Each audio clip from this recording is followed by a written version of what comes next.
si Mai Salazar, hatid sa inyo mga pinakamainit na balita sa bansa dito sa News Force. Sa ulo ng mga balita, ilang lugar na malapit sa Bulkang Taal nabalot ng fog.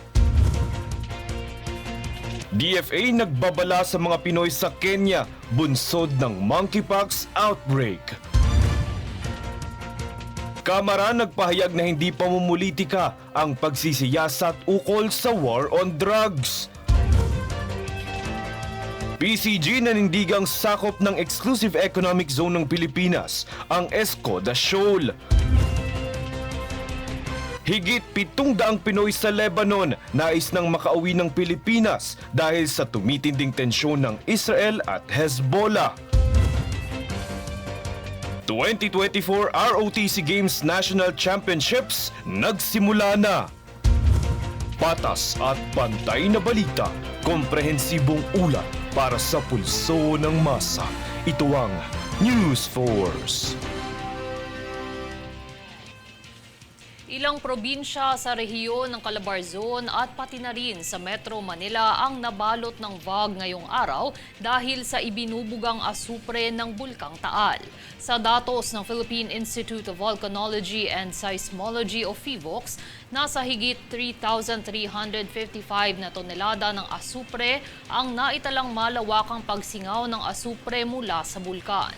Dahil sa aktibong aktibidad ng bulkan, ilang mga klase na rin sa mga apektadong lugar ang sinuspinde upang makaiwas sa anumang banta na dulot ng fog. Hindi rin umano ligtas ang kalidad ng hangin sa mga apektadong lugar kung saan pinapayuhan ang publiko na magsuot ng face mask. Sa kabila ng tumataas na aktibidad ng bulkan, nananatili pa rin sa Alert Level 1 status ang bulkan.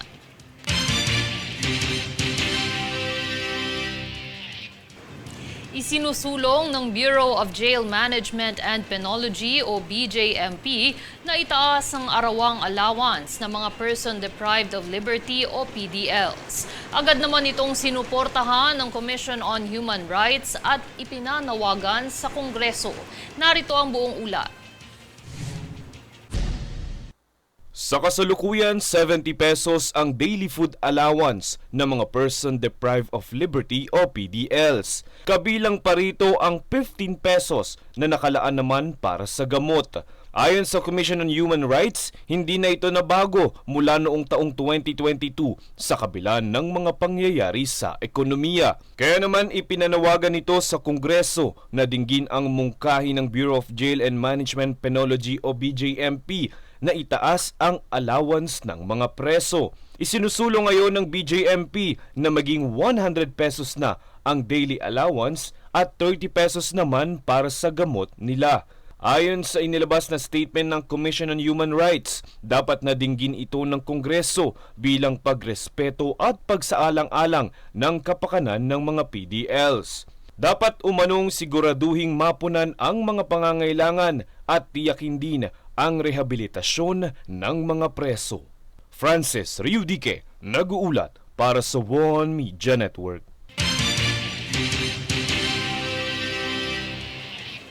Nagbigay babala ang Department of Foreign Affairs sa mga Pilipino sa Kenya na mag-ingat habang kumakalat ang monkeypox o mpox outbreak sa mas maraming bansa sa Africa.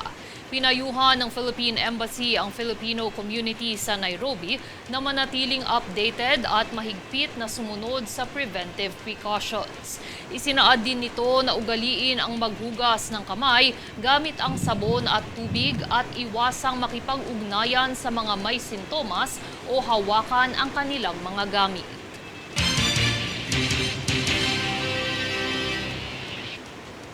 Kaugnay na balita, sa isang panayam ay isinaad ni Department of Health o DOH Secretary Teodoro Herbosa na imumungkahi niya kay Department of Education Secretary Sonny Angara na isulong ang health literacy para sa mga batang Pilipino upang mapanatili silang ligtas laban sa mga impeksyon dulot ng tag-ulan. Ito ay kasunod ng pagtaas ng mga kaso ng leptospirosis matapos ang pananalasa ng Super Typhoon Karina at ng habagat nitong mga nagdaang linggo. Binigyang diin ni Herbosa na mahalagang turuan ang mga bata na huwag lumangoy sa tubig baha dahil ito ay madumi at maraming sakit ang pwedeng makuha rito. Dagdag pa niya, dapat malaman ng mga bata ang mga karaniwang sakit na maaaring idulot ng tag-ulan, kabilang na rito ang leptospirosis at dengue.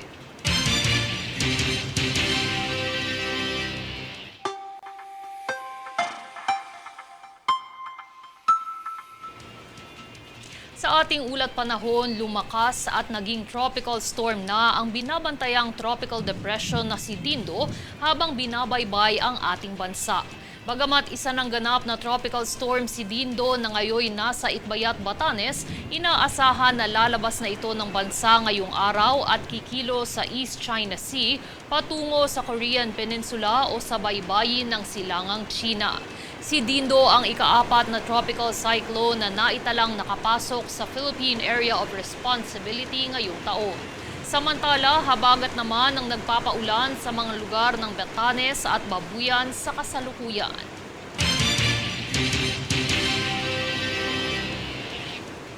Susunod sa News Force. DOH isinaad ang pangako ng Kongreso na bigyang pondo ang mga bukas center. Mga security guard posibleng maging kabilang na sa intelligence operatives ng PNP.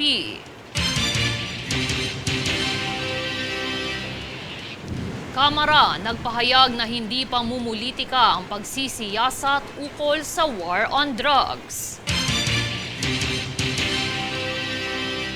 Manatiling nakatutok para sa higit pang mga balita sa pagbabalik ng News 4.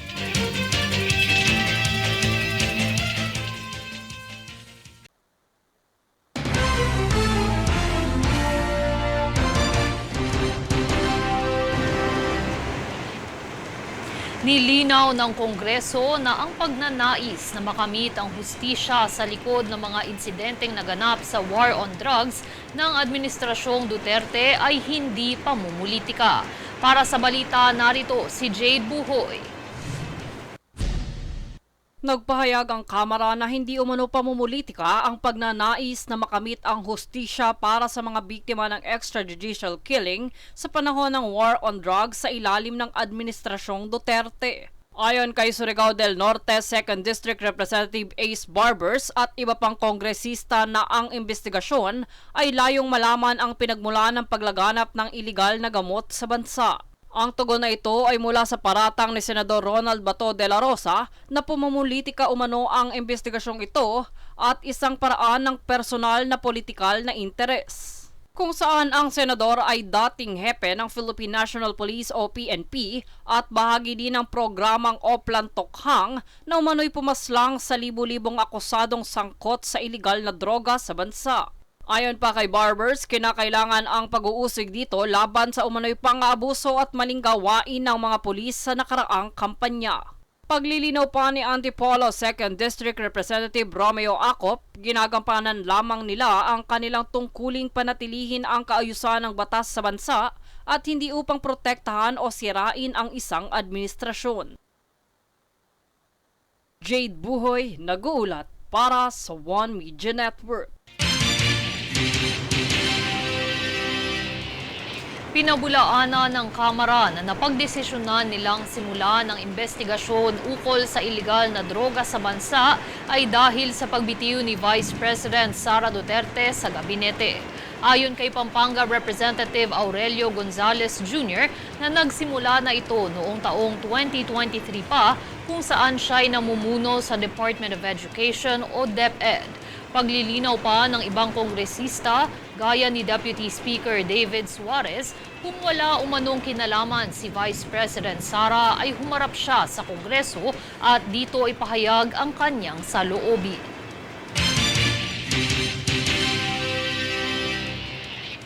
Isinaad kamakailan ni Department of Health o DOH Secretary Teodoro Herbosa ang pangako ng Kongreso na pondohan ng bagong Urgent Care and Ambulatory Service o BUCAS Centers. Alinsunod sa proklamasyon ni Pangulong Ferdinand Marcos Jr. tungkol sa mga pasilidad na ito sa kanyang ikatlong State of the Nation Address o SONA, nangako ang mga mambabatas na susuportahan ang pagpapaunlad ng bukas centers na mag-aalok sa mga Pilipinong mababa ang kita ng access sa ambulatory medical at surgical care. Dagdag pa ni Herbosa, tinutulungan ng mga lokal na pamahalaan at mga mambabatas ang kagawaran upang matiyak ang tagumpay ng proyekto ng bukas.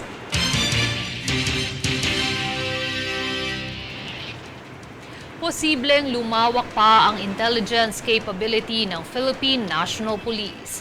Ito ay dahil isinusulong ng PNP na isama na rin ang mga security guard bilang mga intelligence operatives. Para sa buong detalye, narito si Francis Riodique. Sa bawat pagpasok sa isang pasilidad o anumang establishmento, hindi mawawala ang security guard na sasalubong sa iyo. Mahalaga ang papel na kanilang ginagampanan dahil kaligtasan ng mga tao ang kanilang sinisigurado. Ngunit posibleng mas lumaki pa ang papel ng mga CQ sa ating lipunan. Ito'y dahil plano ng Philippine National Police na maging katuwang ang mga security guard para sa intelligence gathering. Ibig sabihin magiging kabilang ang mga CQ bilang intelligence operatives ng PNP. Ayon kay PNP Civil Security Group Director Major General Edgar Alan Cubo, malaking tulong na mapabilang ang mga security guard sa ilang operasyon ng PNP. Magiging force multipliers din umano sila ng kapulisan. Kaugnay nito, balak din ng PNP na magsagawa ng Basic Information Collection and Analysis Seminar na dadaluhan ng tinatayang 250,000 bilang ng mga security guard. Francis Riodique, nag-uulat para sa One Media Network.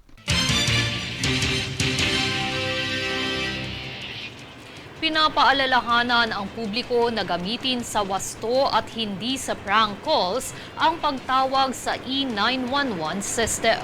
Makibalita kay Daniza Lopez. Inilahad ni Philippine National Police o PNP Chief General Romel Francisco Marbil sa publiko na responsableng gamitin ang bagong 911 emergency number. Paliwanag ng General, kinakailangan ng kooperasyon ng bawat mamamayan upang maging epektibo ang paglulunsad nito. Ipinag-utos din ni Marbil sa kapulisan ang mabilisang pagresponde sa mga tawag sa loob lamang ng 3 minuto. Ang bagong sistema na ito ay kapalit ng Patrol 117 na siyang ayon sa PNP ay nagpapakita ng dedikasyon ng ahensya na matiyak ang seguridad ng publiko. Siniguro rin ito na magpapatuloy ang police assistance para tugunan ang kinakailangang alalay at tulong ng bawat mamamayan. Sa kabila nito ay nagbabala naman si Department of Interior and Local Government o DILG Secretary Benjamin Abalos Jr. na kakasuhan ng sinumang magtangka na gamitin ito sa prank calls. Ayon kay Benhur, mabilis na matutukoy ang mga tumatawag na prank call dahil sa bagong teknolohiya na gamit nito. Daniza Lopez, nag-uulat para sa One Media Network. Muling iginiit ng Philippine Coast Guard na sakop ng Exclusive Economic Zone ng bansa ang Escoda Shoal. Ito ang paninindigan ng PCG kaugnay ng paghain ng protesta ng Chinese Foreign Ministry dahil sa presensya ng BRP Teresa Magbanwa sa Escoda Shoal. Ayon kay PCG spokesperson for the West Philippine Sea, Commodore J. Tariela, sakop ito ng EEZ ng Pilipinas ayon sa UNCLOS at 2016 arbitral ruling. Kaya naman, anya, may karapatan ng Pilipinas na magsagawa ng operasyon sa loob ng Escoda Shoal.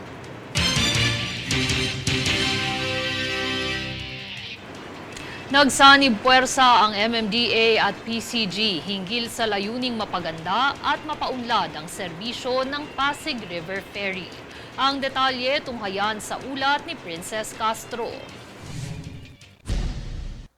Magkatuwang natutugon at aaksyon ng Metropolitan Manila Development Authority o MMDA at Philippine Coast Guard o PCG upang maisaayos at mapaunlad ang Pasig River Ferry Service.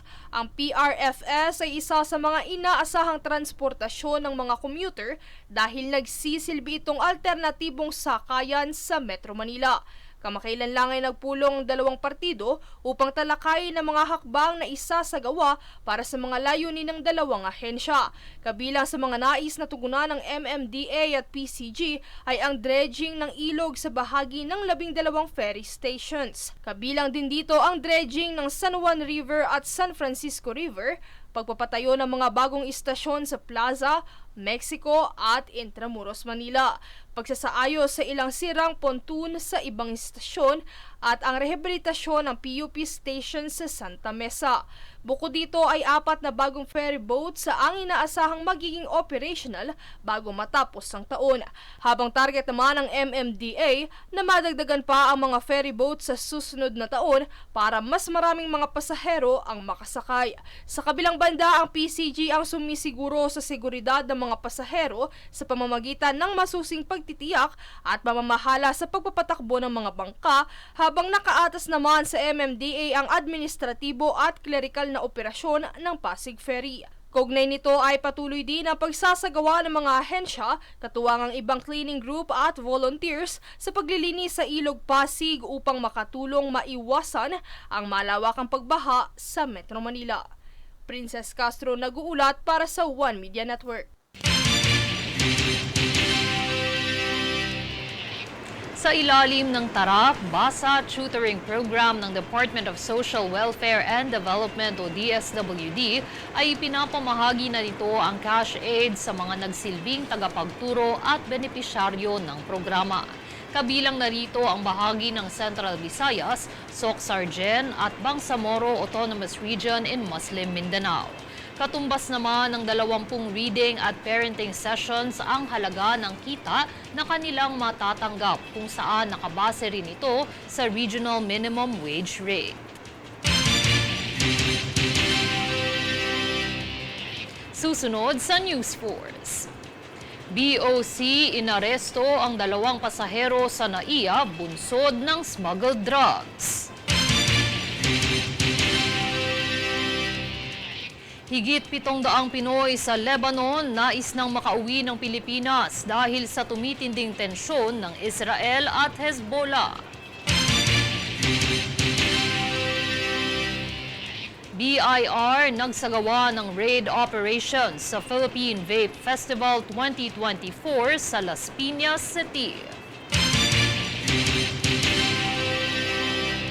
Manatiling nakatutok para sa higit pa mga balita sa pagbabalik ng News Force.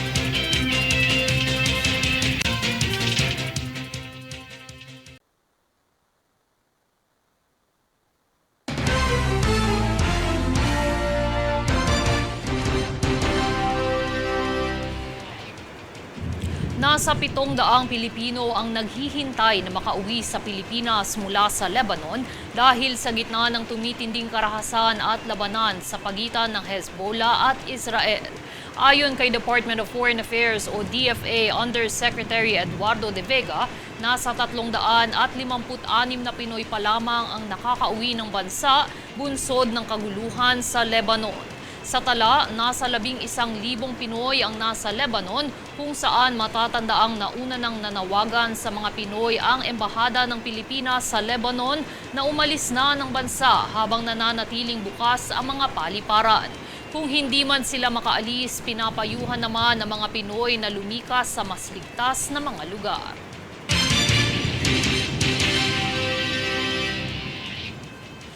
Sumalakay ang puwersa ng BIR sa Festival ng Vape sa Las Piñas City nitong weekend, kung saan nasamsam nila ang mga illegal na vape product na walang internal revenue stamps. Ang kaganapan tunghayan sa ulat ni Princess Castro. Nagsagawa ng isang raid operation sa Bureau of Internal Revenue o BIR Illicit Trade Task Force sa Philippine Vape Festival 2024 na ginanap sa Las Piñas City nitong linggo, ika-18 ng Agosto. Agad na sinamsam ng BIR ang mga illegal na vape product na namataang walang internal revenue stumps sa kasagsagan ng festival. Samantala, wala pang konkretong datos hinggil sa bilang ng mga nakumpiskang vape at kasalukuyan pang nag-i-inventory ang ITTF. Giit na pahayag naman ni BIR Commissioner Romeo Lumagi Jr. sa kanyang social media post na hindi nagkulang anya ang ahensya sa pagbibigay babala sa industriya ng vape at hindi umano titigil ang BIR sa pag-raid sa lahat ng venue na mayroong illicit vape, may okasyon man o wala. Diin pa niya, hahalughugin din umano ng ahensya ang mga pampublikong palengke at warehouses. At lahat ng mga hindi otorisado ay kakaharap sa criminal charges para sa kasong tax evasion. Kasunod nito, ang panawagan ng BIR sa lahat ng impormante, pribado man o pampubliko na isumbong ang anumang impormasyon tungkol sa mga lugar o kaganapan na may illegal na vape. Sa kabilang banda, patuloy naman ang pagkabahala ng ahensya sa paglaganap ng mga bentahan ng vape dahil madali itong mabili at ma-access ng mga kabataan. Princess Castro nag-uulat para sa One Media Network.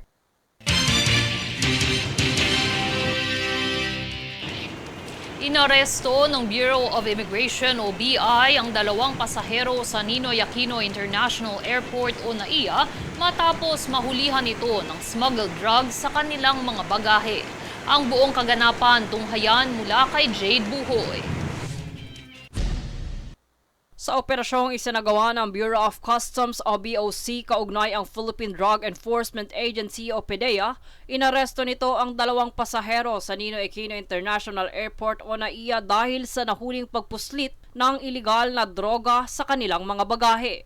Ayon sa ulat, ang ipinuslit na droga ay nagkakahalagaan ng kabuuang higit sa 56 na milyong piso. Ang mga di pinangalanang arestado ay isang South African mula Abu Dhabi na may dalang shabu na may timbang na higit sa 5 kilo at mayroong halagang lampas sa 35 milyong piso. Samantalang ang isa naman ay Thai national mula Thailand na lulan ang higit sa 14 na kilo ng kush o high-grade marijuana na nagkakahalaga ng higit sa 20 milyong piso. Ang 2 pasahero ay inaresto matapos ang pagbusisi sa mga bagahe. Agara namang ipinadala ang mga nakumpiskang droga sa tanggapan ng PDEA upang imbestigahan ang paglabag sa Republic Act No. 9165 o Comprehensive Dangerous Drugs Act at Republic No. 10863 o Customs Modernization and Tariff Act. Ang nasabing operasyon ay naganap noong 13 at 14 na araw ng Agosto, alinsunod sa kampanya ng BOC na masugpo ang kalakalan ng droga sa bansa. Jade Buhoy, nag-uulat para sa One Media Network.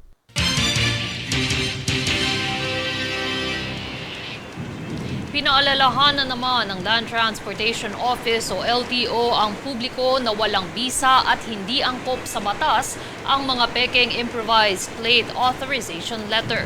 Yan ang balitang hatid ni Daniza Lopez.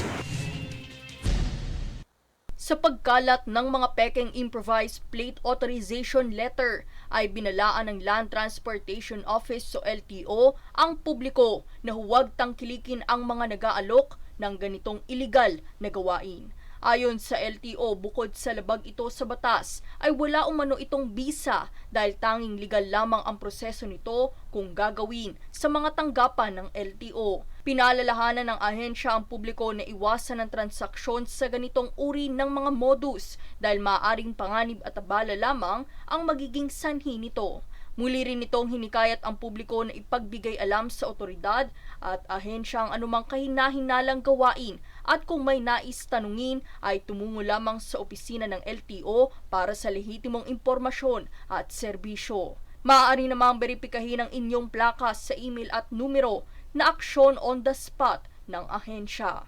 Daniza Lopez, nag-uulat para sa One Media Network.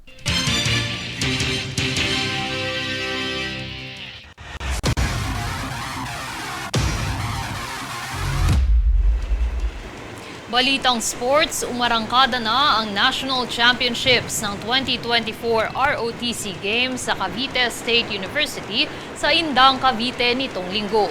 Natatakbo hanggang ika-23 ng Agosto.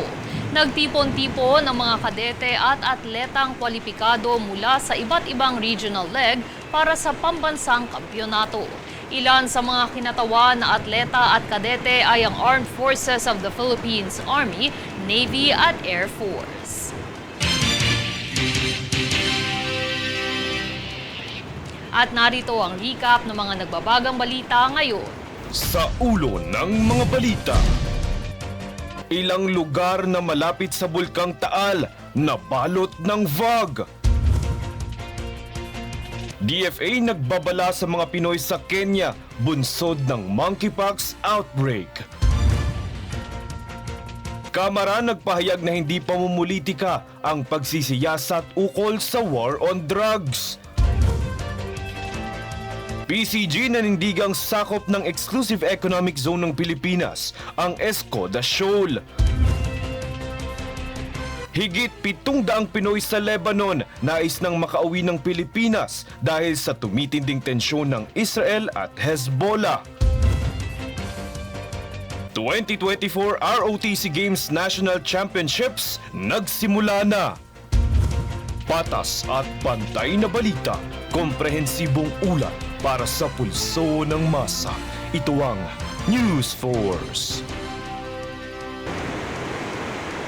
At yan ang pinakamainit na mga balita ngayong araw.